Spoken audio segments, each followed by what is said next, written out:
नमस्कार, महाराष्ट्र लाईव्ह मध्ये आपलं स्वागत। मी रेश्मा फडतरे। तळेगाव दाभाडे नगर परिषद हद्दीत महाराष्ट्र नॅचरल गॅस लिमिटेड या कंपनीकडून पाईपलाईन करिता रस्त्याचे खोदकाम केल्याने याची चौकशी व्हावी अशी मागणी आमदार सुनील शेळके यांनी जिल्हाधिकाऱ्यांकडे केली आहे।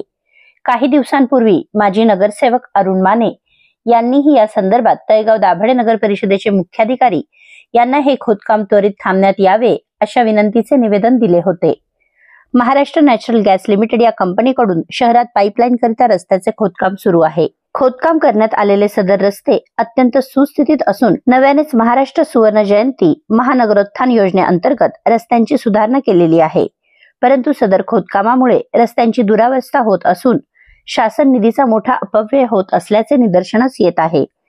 याबाबत स्थानिक नागरिकांच्या अनेक तक्रारी माझ्याकडे प्राप्त झाल्या असल्याचे आमदार शेळके यांनी यावेळी म्हटले आहे।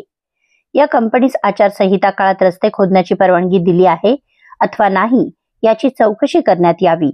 त्याचप्रमाणे सदर खोदकामाची संबंधित कंपनीने रॉयल्टी भरली आहे का, तसेच दुरावस्था झालेल्या रस्त्यांची सुधारणा करण्याबाबत ठेकेदाराने जबाबदारी घेतली आहे किंवा कशी, याबाबत चौकशी करण्यात येऊन सविस्तर अहवाल सादर करण्यात यावा।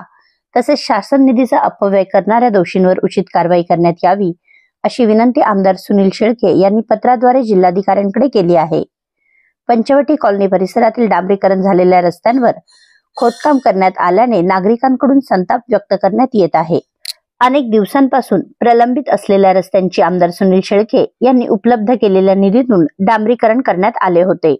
परंतु ऐन पावसाळ्याच्या तोंडावर पुन्हा रस्ते खोदल्यामुळे शालेय विद्यार्थी, नागरिक यांना पुन्हा त्रासाला सामोरे जावे लागणार आहे। तसेच खोदलेल्या रस्त्यांची डागडुगी कोण करणार हा प्रश्न अनुत्तरितच आहे। आपल्या परिसरातील घडामोडी जाणून घेण्यासाठी महाराष्ट्र लाईव्ह सबस्क्राईब करा व बेल आयकॉन प्रेस करायला विसरू नका। धन्यवाद।